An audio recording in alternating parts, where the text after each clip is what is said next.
Bonjour tout le monde, bienvenue sur Yovis en parle. Aujourd'hui, j'ai l'honneur d'avoir la plus jeune conseillère communale. Je te laisse te présenter. Ouais, bonjour tout le monde du coup, merci de m'avoir invité. Y a pas de souci. Moi c'est Nargis Awad, plus jeune élu, mais du parti écolo en Belgique du coup, ça Mhm. c'est important de préciser Ouais, important de préciser et ça. j'ai 22 ans, je suis étudiante, en sciences politiques du coup et Mhm. parallèlement, du coup je suis, conseillère communale et potentiellement un mandat supplémentaire, mais ça on le verra le 9 Ah, décembre. potentiellement. Potentiellement, mais je suis pas tant que c'est pas encore confirmé.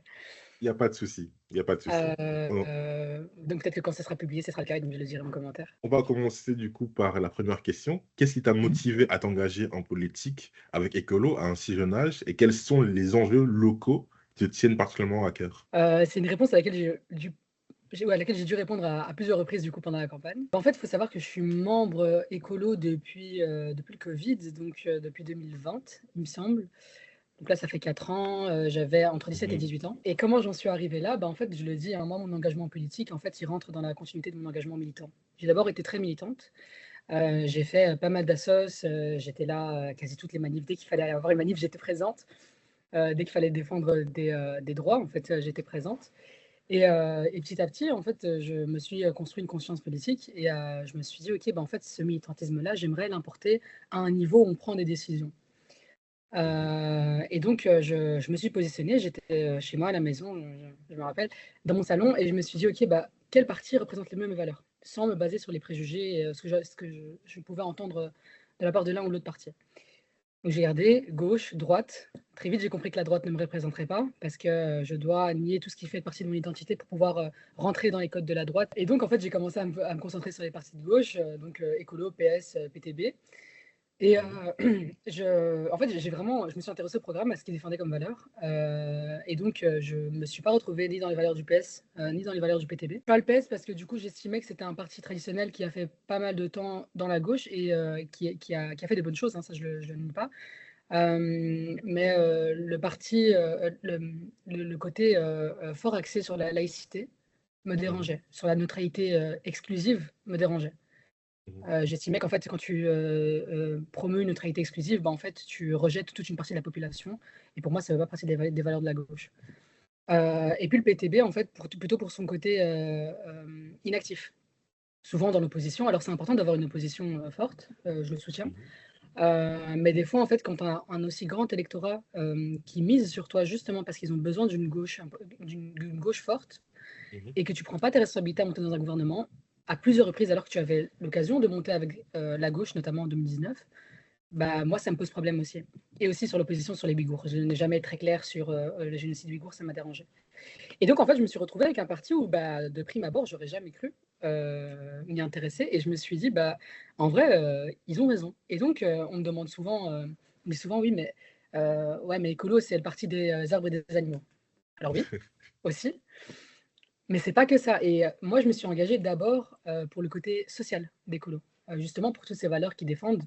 C'est d'abord ça qui m'a attirée et puis j'ai compris en fait en quoi, les enjeux environnementaux, c'était profondément un enjeu social. Parce que les premières personnes qui allaient souffrir de la crise climatique, c'était d'abord les personnes les plus précaires. Et donc j'ai construit une conscience, écologique en rentrant dans le parti, en discutant avec des gens et en comprenant tous les enjeux et parce que j'ai aussi été super bien accueillie. Ah oui, sans parler du fait que écolo aussi, ce qui m'a, fait me rediriger aussi là-dessus et là où j'étais convaincue que j'étais dans le bon parti, en tout cas Mhm. selon moi et selon mes valeurs, c'était aussi, le principe de bonne gouvernance. Le parti est hyper démocratique. On a de très, très, très longues réunions parce qu'on discute de tout, on débat tout et on vote sur tout, sur tout. Et donc, tu sens Mhm. vraiment que tu as une importance, en fait. Tu sens que on accorde la même importance à tout le monde et donc tout le monde a le droit de parler, de s'exprimer et on est pris en considération. Là où je voyais, vraiment pas ça dans les autres partis, quoi. Notamment, je te dis à titre d'exemple et après on peut passer à la question suivante si tu veux. Parce que je sais que j'ai tendance à donc n'hésite pas, si Oh, il jamais n'y on a pas de des étapes trop souci. longues. Il n'y a pas de souci, t'inquiète pas. Ouais, notamment, en fait, tu vois, quand on a dû, faire les listes électorales. En Mhm. fait, nous, chez Écolo, c'est vraiment l'assemblée générale qui validait ou non. Donc en fait, tu avais un comité qui établissait une liste et puis ça devait être validé, par l'assemblée générale. Si c'était pas validé, on recommençait la liste et il allait avoir un nouveau processus et c'était à chaque fois comme ça. Là où dans les autres partis, en fait, quand je demandais, quand je me renseignais, c'était, en fait, tu as 2-3 personnes qui s'occupent d'établir la liste et tu as pas ton mot à dire. C'est en fait, la liste est établie.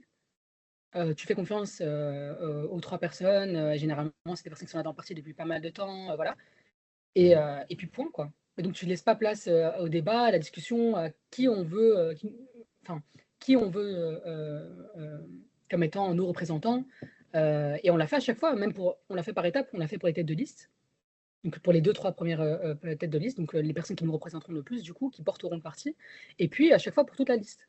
Pas par personne, parce que sinon on va prendre, 1000 ans, mais du coup valider la liste.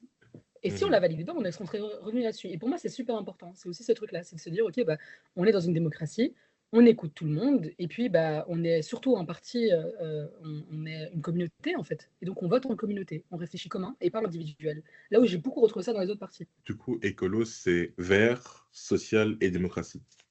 C'est ça, c'est ça. Totalement, ouais. Ok, il n'y a pas de souci. D'ailleurs, en parlant de toi, jeune qui a milité, etc., comment comptes-tu apporter justement la voix des jeunes militants au sein du conseil communal et quelles sont les initiatives que tu souhaites proposer pour répondre à leurs préoccupations? Bah, je pense que, en tant que jeune, j'ai déjà un vécu différent en fait. Je côtoie des étudiants parce que j'en suis moi-même une et bah, Mhm. j'ai conscience de la réalité de la précarité étudiante.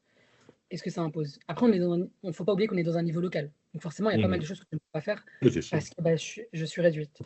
Mais l'idée, en fait, c'est que là, j'ai 6 ans. Je pense que dans un premier temps, je me mets dans une position assez humble parce que je vais d'abord apprendre, surtout. Mhm. Apprendre, à rencontrer les acteurs de terrain, comprendre leur réalité. Je pense que c'est d'abord la première chose à faire, c'est d'abord écouter ceux qui le vivent au quotidien. Et donc aller dans des maisons de jeunes, rencontrer les publics intéressés, et discuter en fait de leurs préoccupations, de ce qu'ils aimeraient que je porte. Parce qu'en fait, Mhm. on oublie souvent que les élus, c'est d'abord des personnes qui représentent la population. Et donc, je suis d'abord là pour écouter. C'est pas eux qui doivent m'écouter. Moi, je représente juste ce qu'ils Mhm. me disent. Et donc, moi, ce que j'aimerais mettre en place, c'est effectivement avoir de meilleures infrastructures pour les jeunes. Je l'ai dit à plusieurs reprises dans mes vidéos, mais pour moi, c'est super important. Je parlais aussi en fait de bah, la sécurité, en fait, c'est aussi un enjeu important. Mhm. En tant que femme, quand on se balade dans les rues, ben, en fait, on ne se sent pas forcément en sécurité, à Saint-Gilles ou ailleurs, hein. Mais c'est aussi un enjeu important, mais pas une sécurité en fait où on mettrait de l'armée ou de la police partout. L'idée, c'est d'avoir en fait un lien de confiance entre les policiers et les jeunes de quartier. Comme projet concret, on en avait discuté avec des amis à moi qui s'étaient présentés sur la liste aussi écolo. Et en fait, on Mhm. s'était dit, bah, pourquoi pas créer un guichet dans la commune où en fait tu pourrais t'y rendre quand tu subis une discrimination raciale. Et en fait, l'idée c'est vraiment d'avoir un endroit où tu peux te sentir en sécurité, où tu as des gens qui sont formés en fait pour recueillir ce genre de plaintes.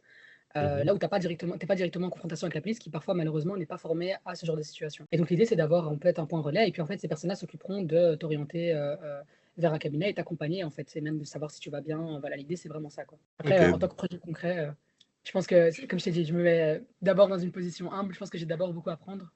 Mhm. Et puis, j'essaierai de représenter au maximum la voix des Saint-Gillois et des jeunes Saint-Gillois par la même occasion, évidemment. Bah, on espère. D'ailleurs, est-ce que tu serais de m'expliquer à Saint-Gilles quelles sont, par exemple, les choses qui, selon toi, devraient véritablement changer? Ah oui. Ah oui, des questions Euh, ah oui. un peu partout, hein. Je suis désolé, c'est pas comme ça. Des choses qui devraient changer. Bah, je pense qu'en fait, on a reçu pas mal de remarques pendant la campagne.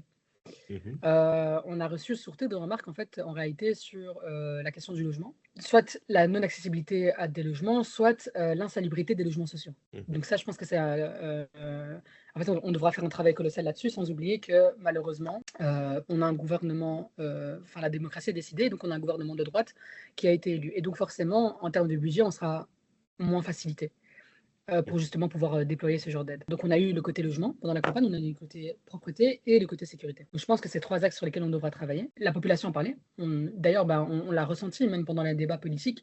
Ce qui revenait souvent, c'était bah, logement, sécurité, propreté. Mais après, je pense qu'il y a tous les autres domaines, tu ne peux pas les laisser de côté. Je veux dire, il y a la culture, la jeunesse, l'enseignement, le sport, tout ça, c'est des choses importantes sur lesquelles j'aimerais aussi travailler. Merci d'avoir répondu à ces questions. On va passer à la suivante. Les Mhm. résultats électoraux ont montré une baisse de popularité chez Ecolo dans les votes, même Mhm. si étonnamment, Ecolo a récemment enregistré une augmentation de 10% de ses membres. Selon Mhm. toi, quelle stratégie le parti devrait-il adopter pour regagner la confiance de ses électeurs, en particulier les jeunes? Et es-tu Mhm. surpris de cette baisse dans les votes, mais augmentation dans le nombre des membres? On va commencer par les la résultats stratégie. des élections Ouais. et Ok. la stratégie du coup à adopter. Mhm. Alors oui, on a essuyé une défaite à ces élections, ça c'est sûr et certain. Et en fait, on était, il y a plusieurs stratégies qui se sont enclenchées chez Ecolo forcément. On Mhm. a pris le coup, on a assumé notre défaite aux élections régionales et fédérales précédentes. Et en fait, dans un premier temps, on s'est d'abord concentré sur les élections communales. On s'est dit, OK, ça s'est passé, malheureusement. Il va y avoir un temps où on va devoir réfléchir à pourquoi on a perdu et comment les électeurs ne nous ont pas fait confiance, ou en tout cas ne nous ont plus fait confiance. Mais la priorité d'abord, avant le 13 octobre, c'était du coup de se refocus pour avoir une énergie forte et pour pouvoir gagner dans certaines locales. Mhm. Et donc, c'est ce qu'on a fait. Maintenant que les élections communales sont passées, en fait, on rentre dans une nouvelle phase où là, on doit réfléchir à pourquoi l'électeur n'a plus confiance en nous. Et donc, l'idée, en fait, la stratégie qu'on veut mettre en place, ou en tout cas ce qu'on doit faire, en fait, c'est surtout d'être à l'écoute de l'électeur. Parce qu'en fait, l'électeur n'a jamais tort. Si l'électeur ne nous a pas choisis, c'est que nous ne le représentions pas assez, malheureusement. Ou en tout cas, il ne voyait pas en quoi on les représentait. Mhm. Et donc là, je pense que la première chose à faire, c'est d'écouter, de comprendre qu'est-ce qu'on a mal fait. Comment on pourrait améliorer notre communication, notre façon d'agir et comment on pourrait attirer un nouveau public en fait et comment on pourrait même reprendre le public qu'on avait en fait qu'on avait déjà convaincu aux élections en 2019 et arrêter de faire cet effet d'anti une année on gagne une élection on gagne une élection on perd. Et donc ça je pense que c'est important donc d'abord d'écouter les lecteurs et de savoir en quoi on a fauté et donc apprendre de nos erreurs pour éviter de recommencer à faire cet effet d'anti. Et dans un second temps, la deuxième question, c'était, tu m'as demandé, ah oui, donc comment ça se fait qu'on a des militants qui sont arrivés? En fait, je pense que ça a un côté assez logique. On a perdu les élections. Peut-être qu'il y a des personnes qui ne réalisaient pas en fait à quel point ne pas avoir euh, de gauche en majorité, ne pas avoir des politiques écologiques en majorité, en fait, Mhm. venant d'écolo, en fait, c'est ne pas avoir d'écologie tout court. C'est-à-dire que là, on constate, c'est pas du tout la priorité du gouvernement et maire engagé. Mhm. Euh, Quand ils nous ont présenté leur accord de majorité en Wallonie, c'était assez alarmant, quoi. Je pense qu'ils ont passé 1 minute sur toute l'interview à parler, ou même pas, à parler d'écologie. Enfin, c'est dire à quel point ils ne le considèrent pas. Là où on regarde, enfin, on est de plus en plus témoin des catastrophes naturelles qui arrivent même enfin, dans nos pays voisins et même chez nous, en fait, parce qu'en 2022 aussi, on a eu des inondations. Donc, je pense que les personnes se sont un peu alarmées et se sont dit, bah ok, peut-être que j'ai envie de m'engager moi aussi pour faire en sorte que écolo soit mieux vu, participer au processus. Généralement, c'est toujours comme ça. Après les élections, en fait, tu te dis, ah ben mince, c'est certainement des personnes de gauche qui ont à cœur l'écologie et sociale et qui se sont dit, bah oui, je pensais pas qu'ils allaient perdre à ce point. Comment faire pour changer les choses et pour faire en sorte que ce soit plus le cas. Et donc, ça ne m'étonne pas plus que ça, en fait, c'est en réaction à l'urgence. C'est OK, bah, maintenant, je pense qu'il est temps que je me bouge aussi et que je puisse aider, en tout cas, la gauche. Aider la gauche. Aider la gauche. C'est d'ailleurs très bien parce que ce sera ma prochaine question. Quelle belle transition. Vraiment une transition parfaite. Merci Nargis. Dans le contexte politique actuel, comment envisages-tu la collaboration avec d'autres partis, notamment sur des dossiers sensibles comme la réforme du décret paysage ou l'augmentation des prix des transports en commun? En fait, c'est compliqué parce que du coup, ça se décide, en tout cas pour le décret paysage, au niveau de la Fédération Wallonie-Bruxelles. Et en fait, le gouvernement en majorité, c'est MR engagé. Et Hmm. ils n'ont même pas besoin d'un parti de gauche pour pouvoir créer une majorité. Donc en fait, on n'aura littéralement rien à dire. Et en plus, ça, on a décidé de se mettre en opposition. Mhm. Parce que tout simplement, en fait, notre score ne nous permettait pas de monter en majorité. Et je pense que quand on a un signal aussi fort de la population, il faut se mettre en position d'humilité et accepter notre défaite et donc rester en opposition. C'est que le- c'est que les Belges et même les Bruxellois, du coup, n'ont pas voulu nous voir siéger, en majorité en tout cas. Sur le décret paysage, en fait, on aura très peu de choses à dire et c'est très malheureux. Parce qu'en fait, on l'a vu, on était au pouvoir aux élections précédentes. On a dû adopter le décret paysage parce qu'en fait, on était dans une majorité. Donc, quand tu es dans une majorité, tu fais des concessions. Mhm. Et en fait, on s'est rendu compte de la réalité que ça avait sur les étudiants. On avait demandé à avoir un retour sur ce que ça allait avoir comme conséquence. On ne l'a jamais reçu du MR. Et puis en fait, une fois qu'on a constaté toutes les manifestations organisées par la FEF, la Fédération des étudiants francophones, et toutes les interpellations, les partis de gauche, notamment Écolo et PS, se sont dit, OK, il faut se réveiller, PTB aussi. Et donc Écolo et PS dans la majorité, c'est pour ça que je le précise. Mhm. Et donc on s'est réveillé et on a voté une motion qui permettait d'avoir en fait un moment de pause entre guillemets dans ce décret pour nous permettre de réévaluer et donc de mettre un nouveau décret en place parce qu'effectivement le système éducatif dans l'enseignement supérieur ne fonctionnait plus. En tout cas, il y a des manquements, donc il fallait y répondre. Mais d'après ce qu'on avait reçu comme interpellation, bah, ça n'y répondait pas. Et donc on s'est dit, ok, on va mettre un moment de pause dans ce décret paysage-là, le temps de pouvoir se concerter et revenir là-dessus. Mais nous, notre espoir, c'était de pouvoir gagner aux élections pour pouvoir, en fait, justement, revenir sur cette négociation-là et en rediscuter. Et là, le problème, c'est qu'on a très peu de chances d'y aller. Et d'après les récentes nouvelles du PS, a priori, pour l'instant, ils se mettent en opposition, ou en tout Mhm. cas, ils ne participent plus aux négociations. Et écolo, c'est clair, on est en opposition. Donc, en fait, en termes de politique de gauche, ça va être très, très, très, très compliqué, quoi. Je sais même pas, en fait, comment on va pouvoir retirer cette La dernière réforme. fois, la dernière fois, si je me rappelle bien, durant la Vivaldi, c'était Mhm. PS et Engagé qui avaient retourné leur veste envers le MR. Est-ce que tu penses que, par exemple, des députés enfin, des députés engagés pourraient finalement choisir plutôt de se diriger vers une autre réforme du décret paysage, ou tu penses que c'est totalement impossible? Alors, pour les engager, j'en Mhm. doute vraiment fort. J'ai aucune foi en leur capacité à se retourner parce qu'en fait, c'était ceux qui étaient les plus fervents défenseurs du décret paysage. En fait, Mhm. quand on a dû voter la motion sur le décret paysage et sur le moment de pause qu'on allait mettre pendant un an sur le décret paysage, j'étais au Parlement de la Fédération Mhm. Libre-Bruxelles et donc on est resté de 23h, moi je suis resté de 23h à 5h du matin pour Wow. observer. Ouais, franchement, c'était chouette, c'est une expérience à faire. Et donc, j'ai observé mes députés justement défendre leur position. Et en fait, les engagés étaient vraiment impliqués, quoi, autant que le MR. D'ailleurs, bon, certains dormaient pendant l'Assemblée, mais ça, voilà, ça c'est un truc, je veux dire, peut-être que ça leur tenait pas à cœur. Mais je ne pense vraiment pas qu'ils retourneront leur veste. Après, prouvez-moi que j'ai tort, hein, moi j'entends que ça. Hein. Trop bien hein, si les engagés refont un revirement à gauche. Mais j'en doute. Honnêtement, je pense pas du tout qu'ils penseront de cette façon-là. Et vu la facilité qu'ils ont eu de constituer un gouvernement en Wallonie, enfin vraiment, ils l'ont fait hyper rapidement. Bah, je pense qu'ils n'ont pas de problème avec la politique du MR. Tout au contraire.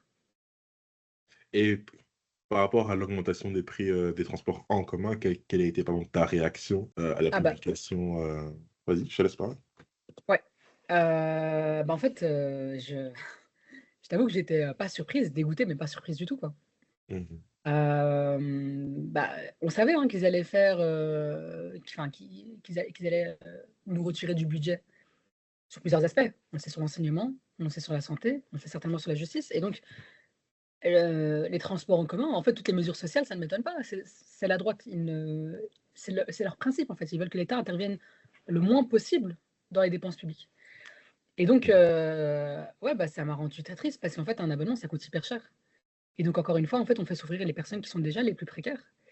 Là où c'est un modèle qui fonctionnait plutôt pas mal, quoi. Il y a pas mal d'étudiants qui en ont bénéficié, moi la première d'ailleurs. Et je trouve ça vraiment malheureux en fait de faire un recul sur nos droits sociaux. Et bah, pour répondre à ta question du est-ce qu'il y aurait une politique de changement, je ne pense réellement pas. Pareil en fait, à partir du moment où tu as un gouvernement de droite, ou à majorité de droite, en fait notre force de contrepoids elle est très faible.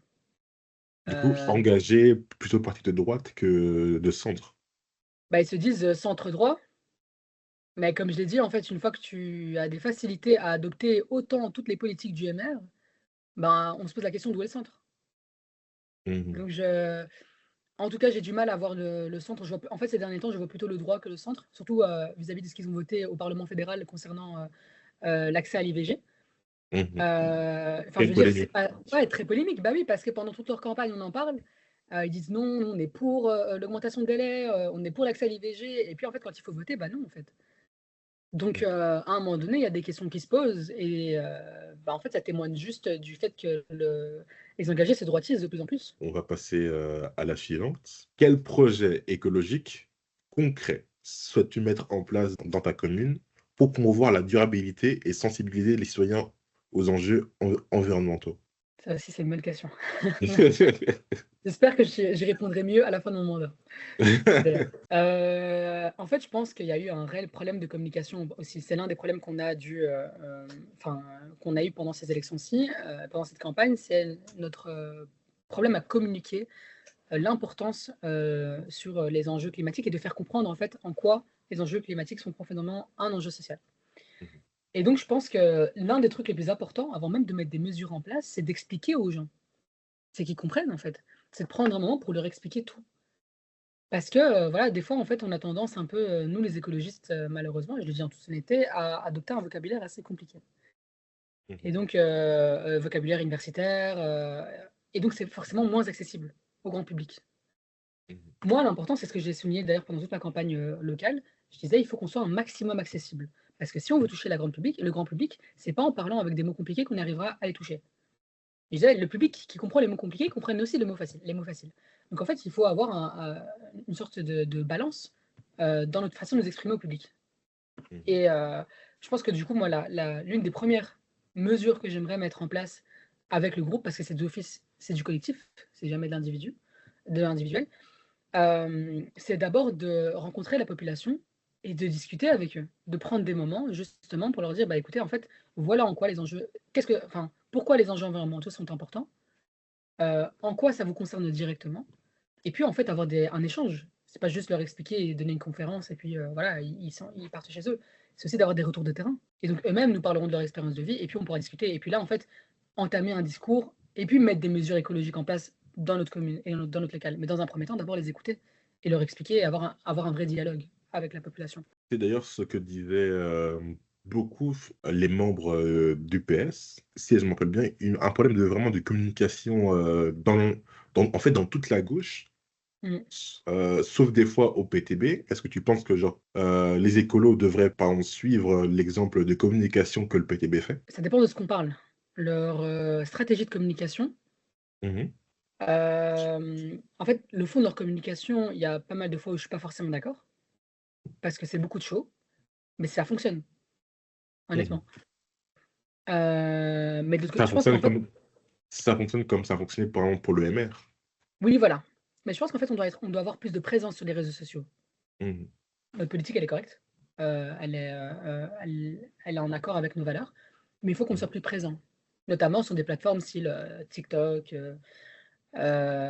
X du coup, Insta, Facebook, voilà. Et bah, là, justement, je sais pas si tu as regardé, enfin nos dernières publications, sur le compte, écolo, mais justement, en fait, Mhm. ils commencent à mettre des trends, ils le faisaient déjà avant, Mhm. mais là, c'est marrant, quoi et Ah oui, j'ai vu ça une augmentation même du parti écolo dans mon fil d'actualité sur Instagram. voilà, Ouais, j'ai trouvé ça ça. fonctionne, tu vois? Ah oui, Faut, ça flirter fonctionne. avec l'algorithme Nargis, et on va passer à la question un peu épineuse, hein. dis-moi tout. La question sur la CPI et bien Ouais, évidemment sur la Palestine. Est-ce que tu es prête? Des événements récents, tels que le mandat d'arrêt de la CPI contre Benjamin Netanyahou, ont suscité le débat international et surtout en Belgique. Quelle est ta mmh, position sur l'implication de la Belgique et des colos dans les affaires internationales, notamment en matière de justice et de droits humains, mais aussi sur la question palestinienne? OK. Grosse Je question, sais. voilà. Tu bien faire des longues questions, hein. Tu devrais pas J'adore te ça. rediriger vers des études, sociales, ça, hein. Genre les questions d'une page. Mais donc la position d'écolo sur la Palestine a toujours été claire, en fait. On a toujours, défendu, le droit à l'autodétermination du peuple palestinien. Et donc et on dénonce, en fait, justement, bah, le génocide qui est mis en place par le, gouvernement de Netanyahou. Donc il y a d'ailleurs, c'est, l'une des raisons pour lesquelles je suis très fière d'être écologiste. C'est justement parce qu'en fait, on n'a jamais ne serait-ce que remis en doute cette position et c'est pas une question qu'on a abordée depuis le 7 octobre, c'est une question qu'on aborde depuis 2019, à l'époque où Simon Moutquin était déjà député. En fait, il avait déjà mis, 2 motions il avait déjà proposé 2 motions, au Parlement fédéral, justement, en faveur de l'autodétermination du peuple palestinien. Et donc et aussi, qui visait à reconnaître, en fait, la colonisation, d'Israël sur les territoires palestiniens. Donc en fait, y a même pas à discuter là-dessus. Notre position, elle est claire, elle a toujours été la même. C'est là, en fait, ce qu'on a rajouté à nos positions, c'est stop au génocide parce qu'il y a un génocide. Rajamawan le fait très bien au Parlement fédéral. Et donc, on continuera à défendre ces positions aussi. Je ne sais pas si tu m'avais posé une question sur le mandat d'arrêt de Benjamin Netanyahou. Oui, Si tu m'as ouais. demandé, hein, ouais.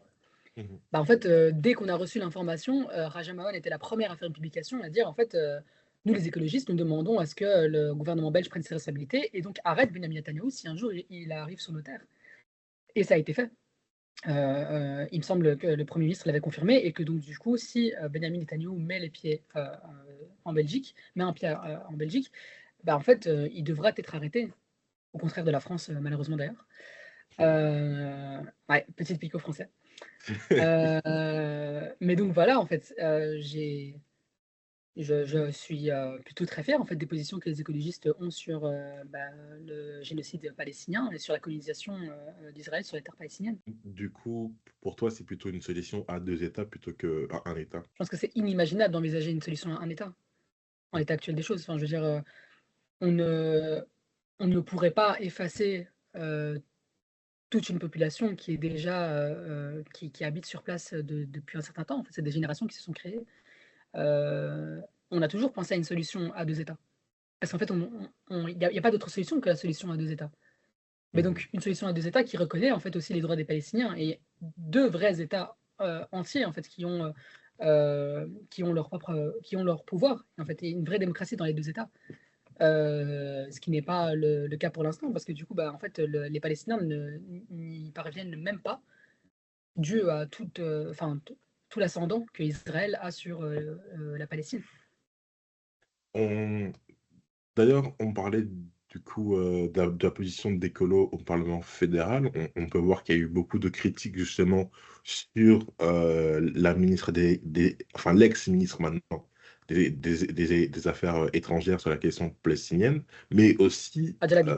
ouais, exactement, Mhm. mais aussi des critiques envers son parti, le mouvement réformateur MR. Est-ce que tu penses que genre le MR n'est pas du tout pour une solution à deux États, ou tu penses que ce sont un peu, comment dire, ils sont un peu trop lents?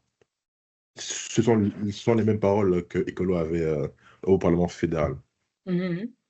Je pense que le MR, en tout cas, ne réalise pas l'urgence de la situation, en fait, et se permet trop de tergiverser sur des termes euh, qui, pour eux, sont importants. Mhm. En fait, quand je vois qu'on n'a pas pu reconnaître l'État palestinien en Belgique parce que le MR a bloqué la décision, parce que soi-disant, ça c'était leur justification, hein, parce que j'avais l'occasion de débattre pendant les élections régionales avec toutes les jeunesses politiques et j'ai débattu notamment avec un jeune MR qui expliquait la position du MR et disait bah, en fait, nous, on ne veut pas leur reconnaître des droits parce que bah, en fait, il faut encadrer ces droits, il faut pouvoir mettre un cadre, il faut pouvoir être sûr de quels droits ils auront. J'ai dit, mais en fait, vous attendez autant de temps, là où on avait déjà trois pays qui avaient déjà reconnu l'État palestinien. Mhm. En fait, donc on se retrouve face à un problème, c'est que le MR, en fait, quand j'entends certains propos de Georges Louis-Boucher, déjà, j'ai même un doute sur le fait qu'il veuille une solution à deux États, honnêtement. Mhm. Quand j'entends que la stratégie de guerre d'Israël serait un coup de génie quand ils attaquent le Liban, je me pose des questions. En fait, quand on tue des innocents, quand on tue autant de civils, et que tout ce que j'entends de la part de certains militants du MR, parce qu'il y en a qui sont contre, faut le dire aussi, mais malheureusement, c'est pas l'avis du président de parti, donc c'est pas l'avis de la personne qui porte le parti. C'est oui, mais le Hamas, Free Palestine from the Hamas, des trucs comme ça. Enfin, je me pose la question sur réellement la position du MR. Est-ce que réellement ils sont pour une solution à deux États ou est-ce que, bah, en fait, c'est des fervents défenseurs d'Israël. Ils ne se positionnent pas comme tels dans leur discours officiel, mais en fait, quand on voit leur défense, on parle très peu du peuple palestinien. Il y a eu un débat pendant les élections régionales euh, avec l'ABP, donc l'association Mhm. belgo-palestinienne, à l'IEX, à l'haute école, et donc il y avait un représentant de chaque parti. Et donc il y avait Viviane Tettelbaum, députée au MR, qui représentait la position du MR. Et c'était un discours très très pro-sioniste, quoi. En fait, il n'y avait même pas de place pour exprimer la douleur des Palestiniens. C'était oui, mais les Palestiniens souffrent, mais c'est à cause du Hamas. Ce n'est pas du tout à cause d'Israël. Et donc, Mhm. j'entends hein, qu'on me dise que l'EMR a des positions, voilà, que dans les militants, il y a des personnes qui ne sont pas pour, qui n'ont pas les mêmes positions. À partir du moment où le président de parti a une certaine position, et quand vous prenez une personne du MR qui représente cette question à un débat, et qui a une position ultra-sioniste, qui nie toute forme de souffrance du peuple palestinien, bah, en fait, est-ce que réellement vous êtes pour une solution à deux États? Et d'ailleurs, elle ne parlait pas de solution à deux États, parce que pour elle, en fait, il n'y avait aucune légitimité aux Palestiniens d'avoir un État, parce que pour elle, ils n'avaient aucun représentant légitime. On parlait d'ailleurs du fait que, enfin, durant les élections, il y a eu plusieurs critiques envers Écolo. Mhm. Écolo, un parti qui se base juste sur le communautarisme, et Écolo, un parti allié du Hamas, comme dirait les chaînes de droite, du Hamas. Est-ce que tu peux, genre, peut-être répondre ou clarifier ça pour que les auditeurs comprennent justement que écolo n'est pas forcément, enfin, de ce que j'ai compris, et écolo n'est pas forcément allié du Hamas. Oui, bon, je pense que la critique communautariste, bah, c'est la droite qui sert ça enfin, qui sert ça à toutes les sauces, quoi. Donc, bon, ça, Mhm. ils vont dire ça pour tous les partis de gauche. Donc, à partir de là, je pense que c'est même pas nécessaire de revenir là-dessus. En fait, on s'intéresse aux préoccupations de nos citoyens et nos citoyens belges sont diversifiés. Et donc, on s'intéresse à toutes leurs préoccupations, c'est tout. Et pas, on n'essaye pas de faire une image lisse du belge moyen. Mais en fait, on Mhm. considère toute la diversité qu'il y a au sein du peuple belge, c'est tout. Mhm. Pour ce qui est de l'alliance avec le Hamas, bah, c'est ridicule en fait. C'est encore une fois, nous on a assumé qu'il y avait eu des atrocités lors du 7 octobre. Ça, c'est un fait, on l'a directement dit. Il y a, il y a, enfin, il y a eu des crimes de guerre qui ont été organisés et on l'a directement dit. Mais en fait, ce qu'on dit aussi, c'est que le droit à la défense, et je mets de gros guillemets, du gouvernement israélien, en fait, a été indémesuré. Parce qu'en fait, quand on voit, ils ont rasé tout Gaza, sans parler Mhm. des violences que les Cisjordaniens subissent. Mais Mhm. donc, enfin, en fait, c'est un argument typique de la droite pour décrédibiliser nos positions sur la Palestine. C'est encore une fois, et en fait, ça pose encore une fois question sur est-ce qu'ils sont réellement pour une solution à deux États? Parce que nous, on parle de solution à deux États. On explique, en fait, on explique les faits. Il y a eu 7 octobre, mais en fait, le problème ne commence pas à partir du 7 octobre. Il a commencé il y a plus de 75 ans. Et c'est à ça à prendre en considération. En fait, il a commencé quand la colonisation a commencé. Ce qu'ils ne prennent pas du tout en contexte. Ils mettent des highlights sur le 7 octobre, et puis ils s'arrêtent là. Sauf qu'en fait, Mhm. il y a eu l'avant 7 octobre, il y a eu le 7 octobre, et puis il y a eu tout l'après 7 octobre. Là, ça fait plus d'un an que le peuple palestinien subit un génocide. Et donc, si en fait, on arrive encore à nous parler, parce qu'on défend en fait le droit des Palestiniens, parce qu'on défend en fait des personnes qui sont un nettoyage éthique en fait qu'un peuple est en train de subir, et qu'on nous accuse d'être alliés à un groupe extrême, bah en fait, la question qui se pose, c'est pourquoi, quand on défend ces droits-là, vous nous accusez de proches du Hamas? Enfin, je veux dire, on a juste des valeurs humaines en fait. On défend les droits humains et ça passe par là. Et en fait, à partir du moment où même la Cour pénale internationale nous a donné raison et qu'il y a un mandat d'arrêt contre Benjamin Netanyahou et son Premier ministre, son ex-Premier ministre du coup, bah en fait, c'est qu'on avait totalement raison. Donc, il n'y a même pas à revenir sur cette position-là, quoi. Ok. Merci, Nargis. Par rapport à ces questions, on va passer à la dernière question. C'est la réélection de Donald Trump. La Mhm. réélection de Donald Trump marque un retour au scepticisme envers l'ordre international, mais aussi l'ordre entre guillemets écologique. Mhm. Quel impact penses-tu que cela aura sur les politiques environnementales mondiales et comment Écolo peut-il contribuer, même si bon, on est en Belgique, etc., oui. Comment penses-tu que Écolo peut-il contribuer à promouvoir des actions climatiques ambitieuses face à ce contexte international? Alors, Question compliquée, j'adore ça, je suis désolé. ouais, oui, j'ai vu ça, mais c'est bien, tu me challenges. Alors, bah, en fait, le contexte américain, déjà, il est particulier parce qu'en fait, on est dans le pays du capitalisme et donc dans le pays de la surconsommation. Mhm. Donc, en réalité, que ce soit Kamala Harris ou Donald Trump, Mhm. en termes de mesures climatiques, En fait, il y aurait eu peut-être, ça aurait été peut-être un peu moins grave avec, Kamala Harris, mais ça aurait été toujours grave, en fait. Le Mhm, caractère, enfin, le manque de considération pour la cause climatique, en fait, appartient au capitalisme aussi. mhm. Et c'est profondément des politiques capitalistes qui sont menées, aux États-Unis. Donc je Du pense coup, qu'il y a déjà impossible d'être capitaliste et écologique. ah bah non, si tu veux être capitaliste, c'est, que tu, es pour la consommation, pour la surconsommation, une consommation qui n'est pas nécessaire et que tu respectes pas, les réserves limitées de la planète. Tu peux pas vouloir plus tout le temps sans considérer qu'en fait, à un moment donné, il y aura plus et que tu dois faire attention à tes réserves. Mhm, En fait, quand on demande de consommer local, quand on demande de consommer avec modération, et puis tu as un régime capitaliste qui est juste en fait là pour engager les gens à consommer de plus en plus et de plus en plus et générer du profit, ben non, tu peux pas du tout mener une politique écologiste en ayant un système hyper capitaliste. C'est en fait, enfin, je veux dire, c'est essayer de faire du jardinage dans une centrale nucléaire, quoi. C'est un truc. Et dire oui, c'est une mesure écologiste, bah oui, bah merci. Tu vois? Je Donc, vois ce que tu veux dire. Mhm, j- il y a cette position-là.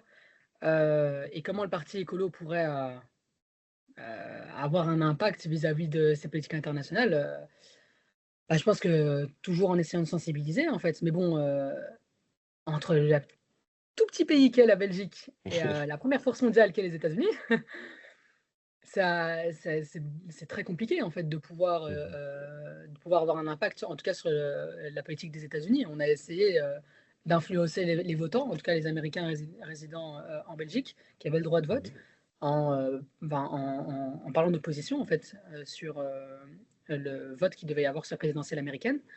Mais après, voilà, on pouvait rien faire d'autre, quoi. En réalité, on va continuer à sensibiliser, on va continuer à mener des combats sur nos terrains et à mener des alliances avec les écologistes à travers toute la Terre. Mais mhm. pour avoir une influence sur les États-Unis, je pense que c'est très Un peu ambitieux, compliqué. un peu compliqué. Ouais, voilà, c'est peu de le dire. Mais en tout cas, nos combats sont internationaux, ça c'est sûr, et n'ont pas de Mhm. frontières, et on continuera à s'allier avec tous les écologistes à travers le monde. On va finir sur ça. Nargis, peut-être un dernier petit mot. Bah, merci beaucoup en tout cas de m'avoir invité. Et voilà, enfin, je reste disponible pour toute question supplémentaire, quand ce sera diffusé, si on veut Mhm. m'interpeller sur telle ou telle question, toujours là pour y répondre. Ok. Merci Nargis. Et pour les autres, on se revoit peut-être peut-être pas la semaine prochaine, mais je verrai bien. Du coup, à la Super. prochaine tout le monde. À À la plus. prochaine. Salut, salut.